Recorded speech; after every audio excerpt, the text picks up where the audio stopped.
It is now widely accepted that China aspires to displace the United States as the world's sole superpower by 2049, the 100th anniversary of its modern founding. Amid a trade war and military escalations, an atmosphere many describe as Cold War 2.0 has set in. But whatever happens between the United States and China, the outcome will not be a unipolar world, neither under American or Chinese tutelage. The United States neither wants nor can afford to re-extend itself globally, nor do most countries want to return to American hegemony. The same applies to China. In fact, far from displacing the United States globally, it is not even likely that China will unilaterally dominate its own region of Asia. To understand why, we need to quickly examine a pair of interrelated theoretical and historical falsehoods. A highly selective reading of the past 2 centuries leads many analysts to view geopolitics as a contest between the 2 most powerful states in the system at any given time.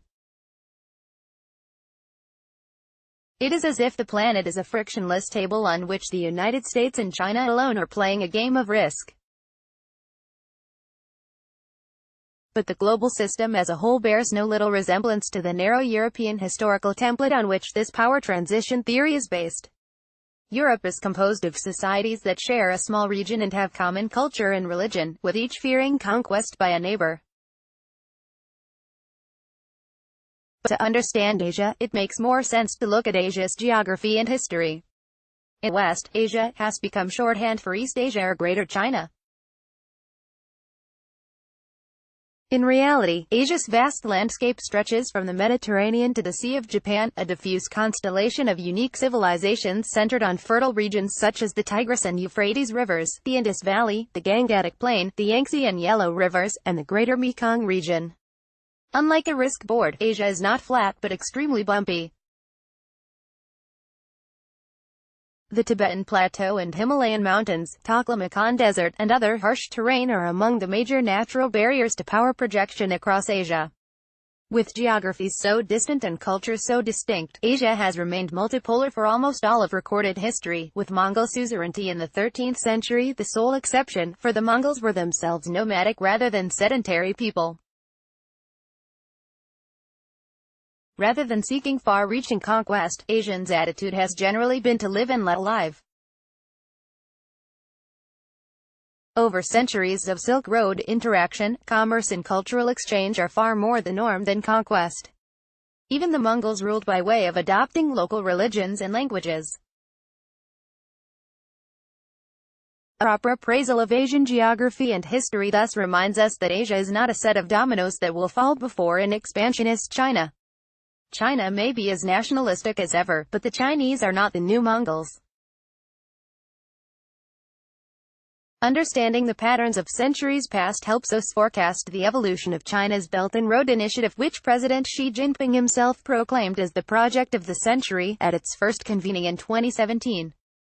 Even though the Belt and Road Initiative is an informal coalition with the sensible aim of coordinating trillions of dollars of desperately needed infrastructure investment across more than 60 countries, a narrative has taken hold in Washington that Belt and Road is a nefarious plot aimed at neo-colonial hegemony through debt traps that result in militarized extraterritorial ports and control over foreign economies. Reality veers between both versions of this story. Importantly, consistent with Asian history, China alone does not determine the outcome as much as the rest of Asia's powers, which have thus far been neglected in geopolitical conversations. For those uninitiated in China's nearly 3 decades of sustained infrastructure investment in its periphery dating to the collapse of the Soviet Union, China's grand strategic motivation for the Belt and Road Initiative is as much defensive as offensive.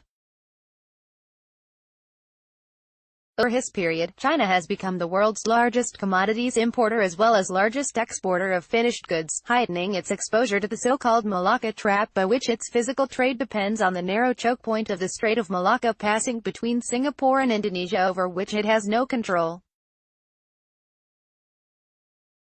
Its aggressive maneuvers in the South China Sea are an effort to at least secure the waters on the eastern side of the strait, as it cannot control the Indian Ocean, which Belt and Road projects in Myanmar, Bangladesh, and Pakistan are meant to enable overland access to. And as China's trade rapidly expands with the European Union, with whom China trades $500 billion more per year than it does with the United States and the Arab world, it's only logical that it would seek overland corridors toward Europe and the Gulf region of West Asia, too.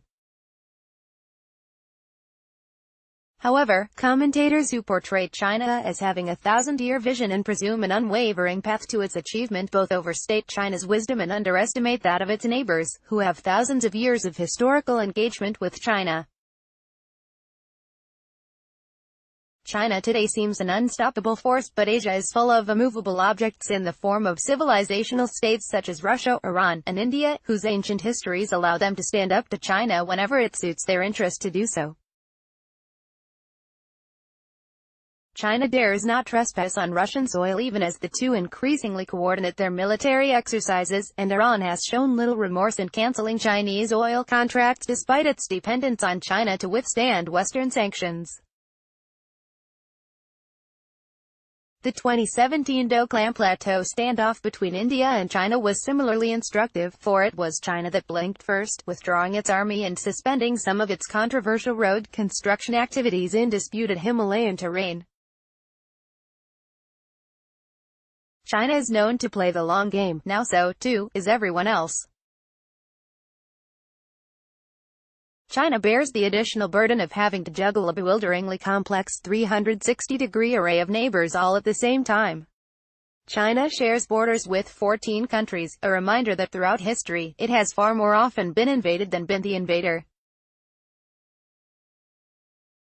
China has not been immune to defeat at the hands of Arabs, Turks, Japanese, and Europeans, and been forced to stalemate by Russia and Vietnam. Today it is all too keenly aware that even if its high-tech but untested and inexperienced military were to swiftly defeat a neighbor, the cost in terms of diplomatic blowback from other neighbors would be severe. This is a reminder that even with all of China's investments in military modernization, there is little reason to believe it will purchase any more political leverage beyond its immediate periphery than America's mighty forces have in Iraq and Afghanistan. From the South China Sea to the Indian Ocean, China's naval footholds, access points, and probing have awakened multi-directional countermeasures in the form of new coalitions such as the Quad, made up of the United States, Japan, India, and Australia, and smaller powers they now back such as Vietnam and Indonesia. Littoral powers are thus crowding in across the Indo-Pacific to make clear that none should dominate. Even if China builds the modern military equivalent of its fabled 15th-century treasure fleet, it will never dominate maritime Asia. A much-talked-about restoration of the Mingking tributary system is not Asia's most likely scenario. In defiance of superficial colonial analogies used to describe China's behavior, today's world features deterrence and sovereignty, democracy and transparency, instruments and forces that severely restrict China's ability to dictate affairs. Consider again the Indian Ocean, where China has made significant commercial and diplomatic inroads from Sri Lanka in the Maldives to Pakistan and Kenya. In Sri Lanka, a near-default situation led to China taking control of the Hambantota port that China itself built on a 99-year lease. The issue has become so central to the country's politics that no leader, not even Chinese-backed former Prime Minister Mahinda Rajapaksa, now opposition leader after a failed attempt to unconstitutionally depose the government in December, could conceivably bow any further to China if he eventually returns to power. The same is true in the Maldives and Pakistan, which has actively scaled back by half the value of projects associated with the China-Pakistan Economic Corridor. The government of Imran Khan ran on a campaign of learning from China's development, not mortgaging its future to China. In Kenya, President Uhuru Kenyatta has also praised the China model, but this past December he had to actively combat a rumor that his government had taken on so much debt from China that it would have to give up ownership of Mombasa's port. Public opinion, media scrutiny, and democratic politics were not features of the European colonial world. Today, they are an effective bulwark against excessive foreign influence, either overt or covert. Geopolitics is non-linear. The Hambantota scandal in Sri Lanka has been portrayed by the China Threat School as the first of many debt-for-equity swaps to come. Instead, it was an immediate wake-up call for even the poorest and most corrupt states dealing with China to use legal and commercial tools to better manage their China exposure to avoid becoming the next Sri Lanka. Much as China has exercised caution in militarily overstepping terrestrial borders, so too has it accepted numerous unilateral debt write-downs and contract terminations in Nepal, Myanmar, and Malaysia. Though all are relatively weak, China fears the backlash that would ensue if it does not show generosity toward them. Unlike in colonial times, even poor client states can effectively say no. Thanks to modern sovereignty, China is being forced to learn in 3 years of Belt and Road what European empires took 300 years to accept. What China's behavior does have in common with analogies to the British East India Company and imperial history generally is that by investing in and elevating their colonies, empires actually empower the very forces that resist them. The British united India, built its railways, and gave it the English language and a vast administrative apparatus, all of which proved very useful in eventually ending British rule. This cycle, not eternal hegemony, is the reliable pattern of history. Furthermore, today's world is neither unipolar nor bipolar but a geopolitical marketplace of powers competing to provide services to potential allies and partners. China is therefore not the only option, especially after the first phase of Belt and Road investments. Some credit is due to China for catalyzing a worldwide recognition of the importance of infrastructure finance, particularly in a post-financial crisis world in which some Western leaders wrongly preached austerity rather than stimulus. Furthermore, there is no question that greater trade with and investment from China has contributed to Pakistan, Ethiopia, Uzbekistan, Myanmar, and other former basket case economies now delivering among the world's fastest growth rates.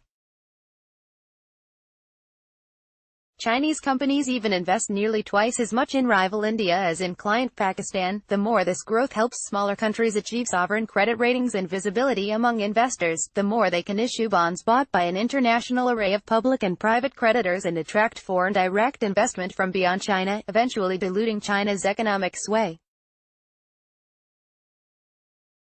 Today most Asian countries are wisely using China to get themselves on the map, and if they play their cards right, they may well hand the next set of contracts to Indians, Turks, or Germans.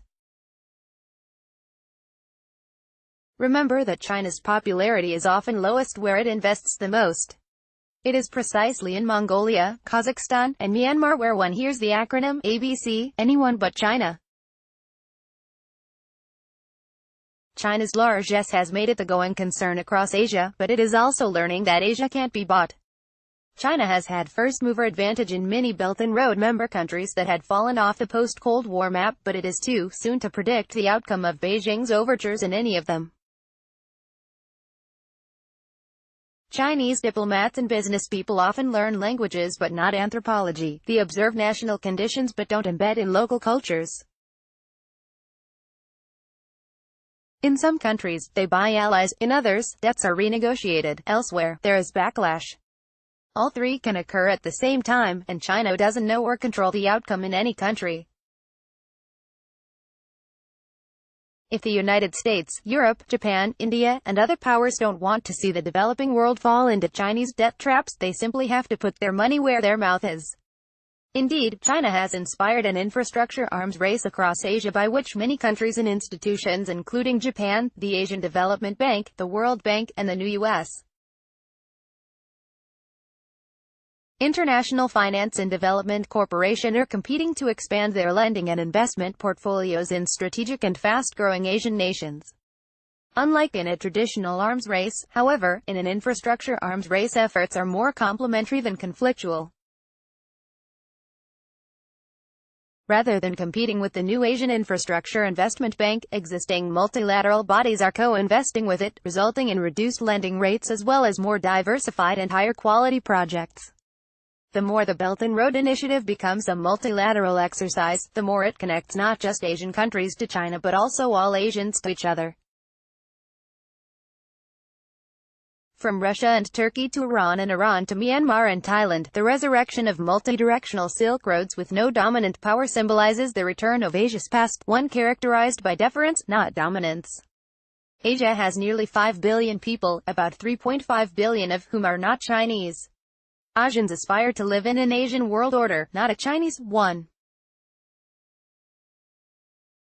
The Belt and Road Initiative will thus not play out like a Chinese steamroller flattening its way across Eurasia.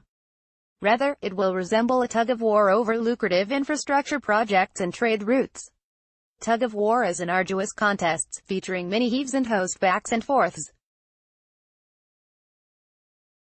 Like Asian history itself, it is an interminable, great game, full of shifts in momentum and requiring great patience.